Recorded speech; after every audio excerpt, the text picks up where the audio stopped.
Hello students, मैं हूं आदित्य शर्मा और आपका मेरे यूट्यूब चैनल पर बहुत बहुत स्वागत है। स्टूडेंट, मैं इससे पहले नंबर सिस्टम पे 3 वीडियोस अपलोड कर चुका हूं। ये मेरा चौथा वीडियो है। उन सारे वीडियोस में मैं रैशनल नंबर के बारे में, डेसिमल के बारे में और डेसिमल को रैशनल नंबर में कैसे चेंज करते हैं उसके बारे में बताए थे। स्टूडेंट, आज हम लोग इर्रेशनल नंबर के बारे में पढ़ेंगे, तो चलिए शुरू करते हैं। स्टूडेंट, एक और इन्फॉर्मेशन है, अगर आप उन तीनों वीडियो को नहीं देखें हैं तो यहाँ पर आई टैब में उसका लिंक आ रहा होगा, आप वहाँ पर जाके उसको देख सकते हैं। स्टूडेंट, क्या होता है कि रेगुलरली किसी वीडियोस को नहीं देखकर अचानक किसी वीडियो पर आते हैं और उनको चीज़ें समझ नहीं आती है। अगर आप ये वीडियोस देख के आइएगा तो आपको ये क्लास ज़्यादा समझ में आएगा। चलिए आज का क्लास हम लोग स्टार्ट करते हैं।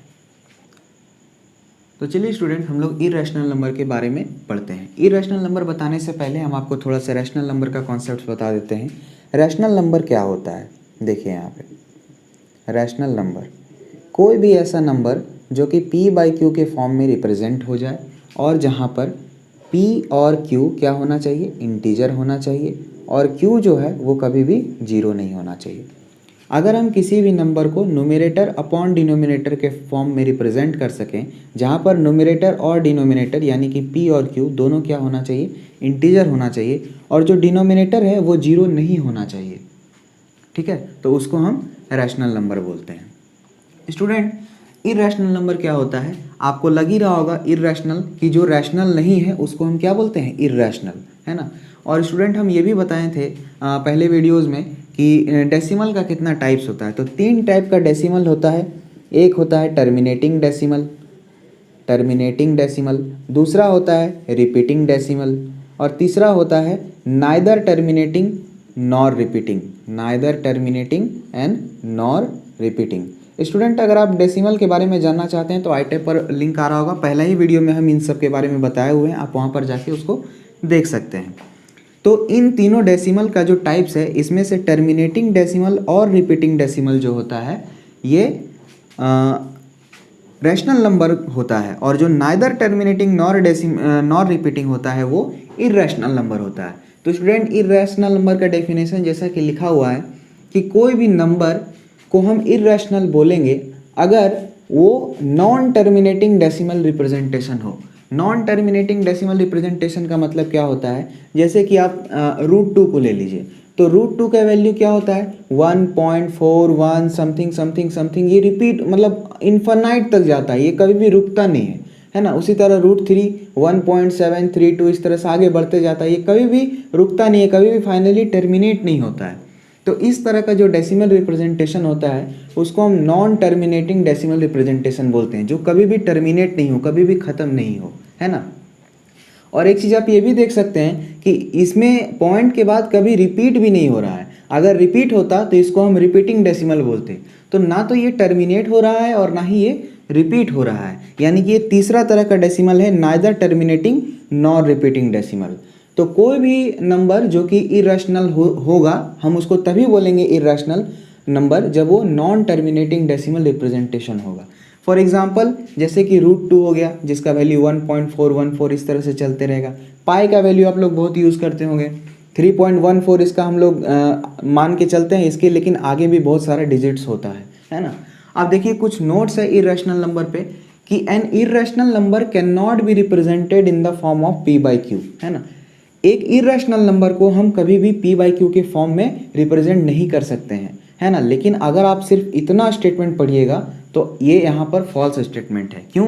क्योंकि आप बोलिएगा कि √3 है, ये एक इर्रेशनल नंबर है, पर फिर भी हम इसको √3/1 तो लिख सकते हैं, तो ये p/q के फॉर्म में तो रिप्रेजेंट हो गया।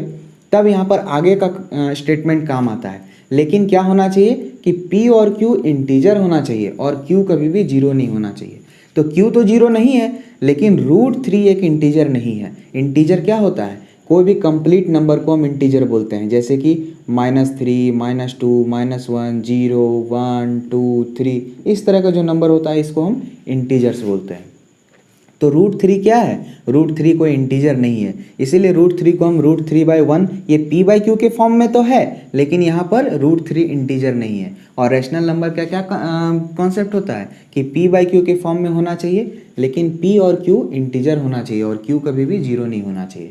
तो कभी भी कोई इर्रेशनल नंबर को हम p/q के फॉर्म में रिप्रेजेंट नहीं कर सकते हैं, लेकिन सिर्फ इतना ही बोलना गलत है।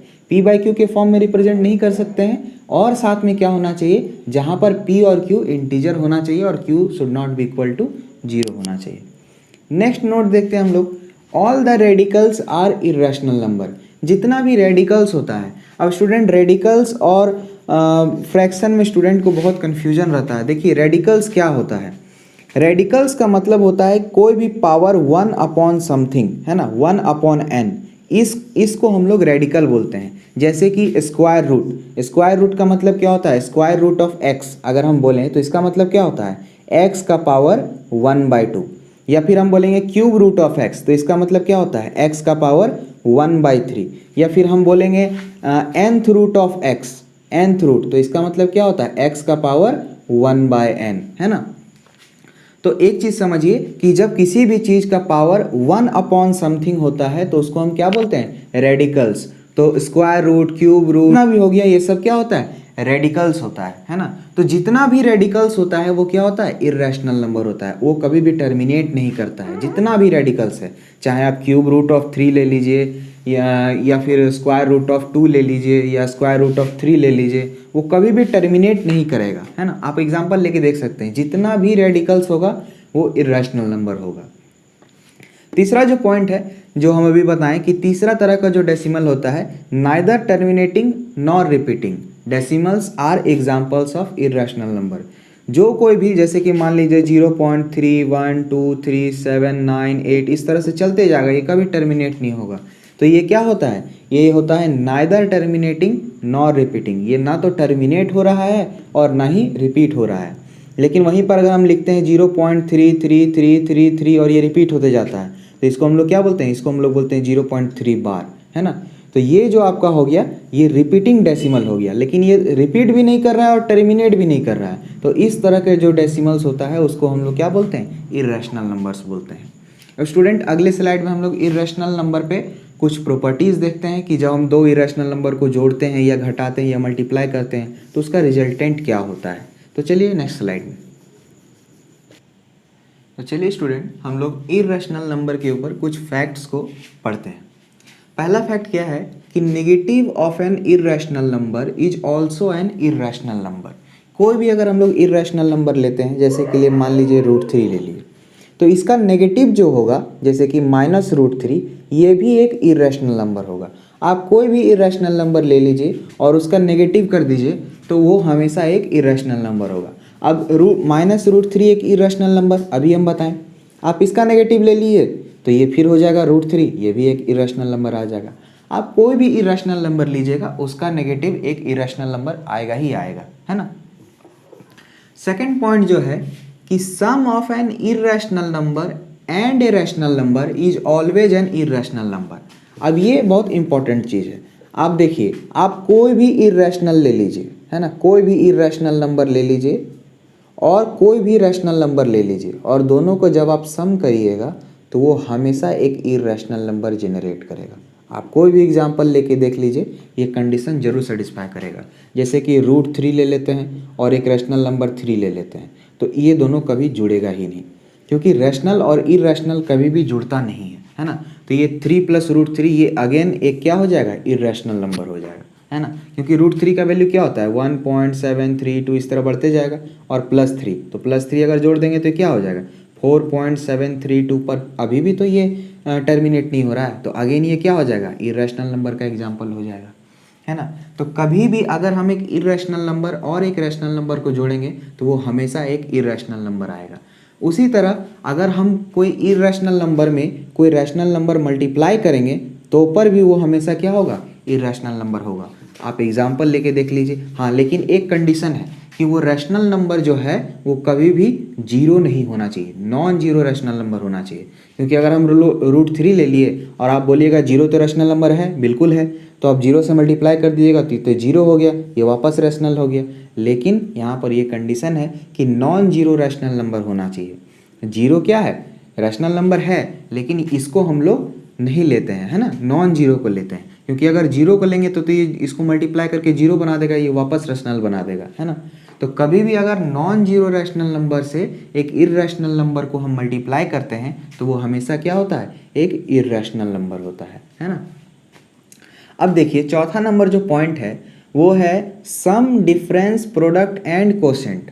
अगर हम दो इरेशनल नंबर लेते हैं, मान लीजिए यहाँ भी एक इरेशनल नंबर ले लिए और यहाँ भी एक इरेशनल नंबर ले लिए, है ना, और इन दोनों के बीच जो चारों ऑपरेशन है वो हम लोग लगाएं। कौन कौन सा चार ऑपरेशन होता है? एक होता है सम, एक होता है डिफरेंस, एक होता है प्रोडक्ट और एक होता है कोशेंट। अगर चारों चीज़ लगाएं दो इरेशनल नंबर के बीच में, तो जो रिजल्ट आएगा वो कोई ज़रूरी नहीं है कि रैशनल हो या फिर इरेशनल हो, कुछ भी हो सकता है। आप जैसे कि यहाँ पर हम एग्जांपल लिए हैं जिसमें एक कंडीशन में रैशनल आएगा, एक कंडीशन में इरेशनल आएगा। अब देखिए √2 क्या है? एक इरेशनल नंबर है, और यहाँ पर भी √2 लिए हैं, ये भी एक इरेशनल नंबर है। दोनों को हम जोड़ेंगे तो 2√2 हो जाएगा और ये भी एक इरेशनल नंबर हो जाएगा। तो यहाँ पर हम दो इरेशनल नंबर को जोड़े पर फिर भी रिजल्टेंट एक इरेशनल नंबर आया। लेकिन यहाँ पर देखिए √2 एक इरेशनल नंबर है और -√2 भी एक इरेशनल नंबर है। अभी हम बताएं कि negative of an irrational number is also an irrational number, और √2 जो होता है वो इरेशनल होता है, तो -√2 भी इरेशनल नंबर होगा। लेकिन जब इन दोनों को जोड़ेंगे तो √2 प्लस माइनस यहाँ माइनस हो जाएगा, √2 ये 0 हो जाएगा, और 0 क्या है? रैशनल नंबर है। तो एक कंडीशन में देखिए दो इरेशनल नंबर को जोड़े तो इरेशनल आ गया, और यहाँ पर दो इरेशनल नंबर को जोड़े तो रैशनल आ गया। तो ऐसा कोई ज़रूरी नहीं है कि जब दो इरेशनल नंबर को हम जोड़ें, घटाएं, प्रोडक्ट करें या भाग दें तो वो हमेशा एक रैशनल हो या इरेशनल हो, कुछ भी हो सकता है। आप माइनस वाला ही एग्जाम्पल देखिए, यहाँ पर √2 है और √2 में हम -√2 को घटाएंगे तो ये माइनस माइनस प्लस हो जाएगा और √2 प्लस √2 2√2 हो जाएगा। तो यहाँ देखिए एक इरेशनल में से एक इरेशनल को सब्ट्रैक्ट करेंगे तो एक इरेशनल आया। लेकिन यहाँ देखिए √2 भी इरेशनल है और √2 भी इरेशनल है, लेकिन इन दोनों को माइनस करेंगे तो 0 एक रैशनल नंबर आ जाएगा, है ना। तीसरा एग्जाम्पल देखिए प्रोडक्ट वाला, कि √2 एक इरेशनल नंबर है और √3 भी एक इरेशनल नंबर है। इन दोनों को प्रोडक्ट करेंगे तो √6 हो जाएगा, जो भी एक क्या है? इरेशनल नंबर है। लेकिन यहाँ पे देखिए √3 इंटू √3 ये क्या हो जाता है? 3, जो कि एक रैशनल नंबर है।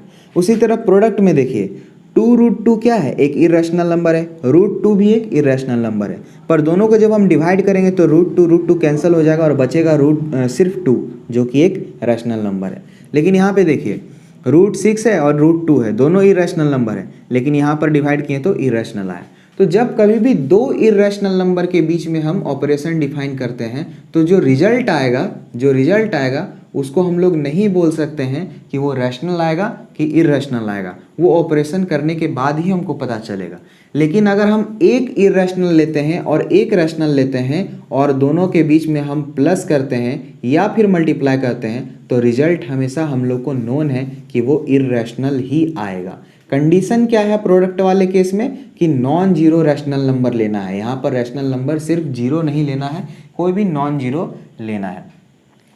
तो स्टूडेंट्स इस वीडियो में हम लोग इरेशनल नंबर के डेफिनेशन के बारे में देखें, उससे रिलेटेड कुछ प्रॉपर्टीज़ के बारे में बताएं। नेक्स्ट वीडियो में हम लोग किसी भी दो इरेशनल नंबर के बीच में कुछ और भी इरेशनल नंबर कैसे फाइंड करते हैं इसके बारे में हम लोग देखेंगे। तो स्टूडेंट अगर आपको ये वीडियो अच्छा लगा तो इसको लाइक करिए, शेयर करिए और चैनल को सब्सक्राइब करिए, और अपने दोस्तों के साथ भी इस वीडियो का लिंक को शेयर करिए। इससे प्रीवियस वाले वीडियोस का लिंक मैं आई टैब पर दे दूंगा, आप जाके देख लीजिएगा, और यहाँ पर कुछ और वीडियो का लिंक आ रहा होगा, आप उसको भी देख सकते हैं एंड स्क्रीन में।